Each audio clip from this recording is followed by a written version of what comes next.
it's so funny. I actually posted this on Instagram this morning, but I woke up this morning to my son calling me. He was on his way to school. He's like, Mom, there's something wrong with my car. And I'm half asleep, right? I'm like, just like not even coherent. I'm like, what's going on? He's like, I put the car in reverse and it went and then it stopped. And I put the car and I'm hitting the gas and the car won't move. And I was like, is the e-brake on? And he goes, all right, Mom, see you later. And he was fine. But the reason I'm bringing this up is because as I was laying there, because he literally just woke me up, I was like, that is so on point with what it feels like to be stuck in the fawn response. It's like we want to go, we hit the gas, the freeze kicks on, the e-brake gets pulled, and we get stuck. And the difference is with our cars, it's a nice, easy fix, but with our body, it's not. So I just want to give you guys credit for like having the courage to do like this deep inner work, because it is hard. It takes time. It takes patience. Okay, so just kind of giving yourself some credit for doing that. Let's see what I'm starting with today. I wanted to mention something that I learned not too long ago by Gabor Mate. He's always talking about trauma. Awesome, awesome stuff. If you've never heard of him, I encourage you to check him out. But he was talking about this hospital. I think it was in the 90s. I can't remember the year, but he was talking about how they were doing this study that you could tell by somebody's personality what illnesses they could develop. And they did a lot of studies. They didn't use the word fawning, but they used the word people pleasing. You know, people pleasing is a symptom of fawning, right? So what they learned was that people that tended to be people pleasers wound up with specific illnesses or certain things that they could develop. And he explained it's because all that energy that comes up of that desire, that life force to be ourselves, we want to be ourselves, it's constantly getting stifled. It's constantly getting pushed down into our body. And then it becomes a physical inflammatory and it causes illness.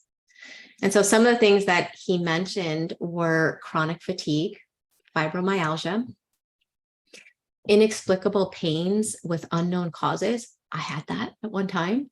I was literally going to the hospital and like no one knew what was wrong. Why couldn't I walk? Were my legs and my hips hurting so much? I had that. Inflammation, and a lot of people wound up with thyroid issues.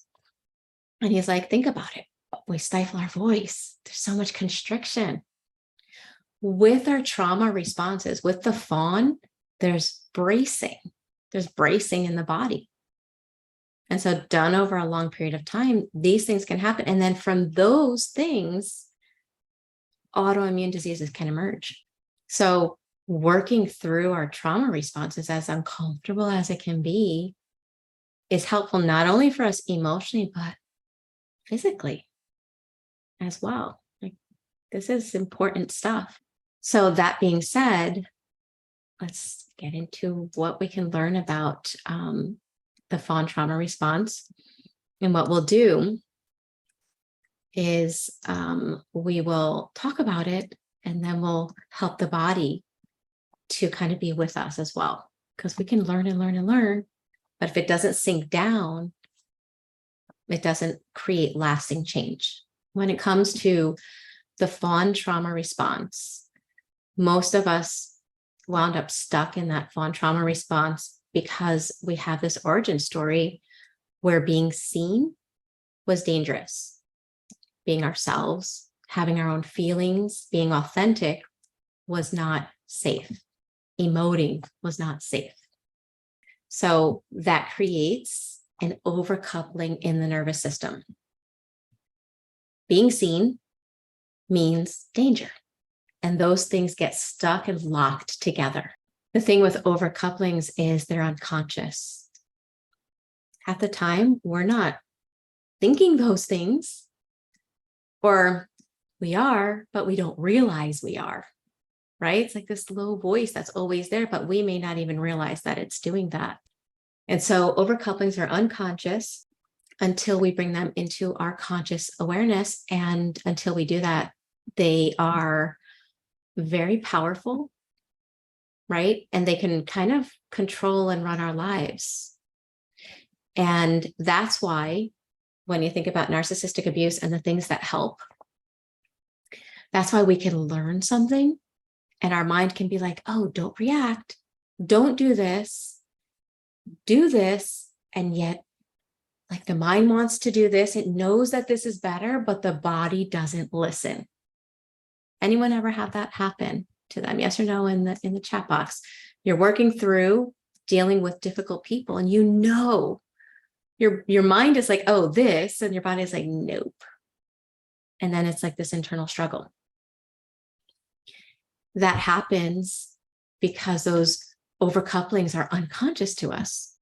And we're trying to work at them on a conscious level, but we can't work through subconscious things on a conscious level.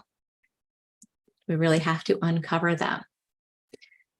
For example, it's why, if anyone ever heard the respond, don't react rule, right?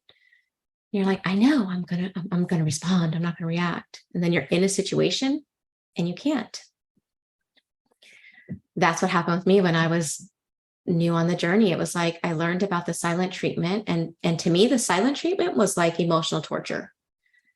It was like I was, they say that phrase, what is it? Death by 1,000 cuts, I think is the phrase. Horrible phrase, sorry guys, but in other words, slow and painful.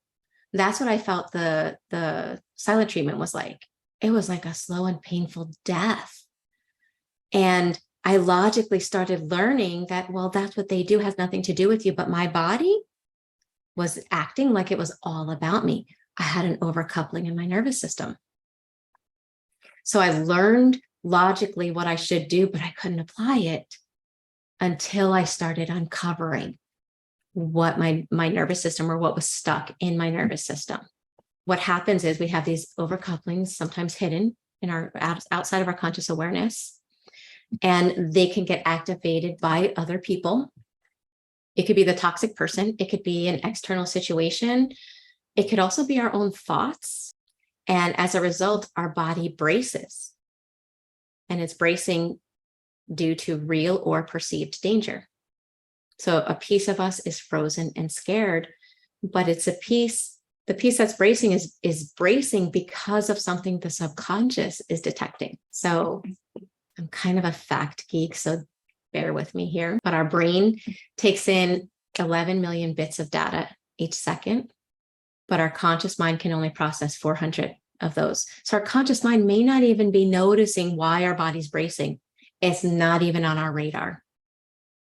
But the subconscious, because it takes in so much and it puts things together that don't make sense, then the body braces and then the trauma response kicks on. So this is just for us to understand what's going on in our body.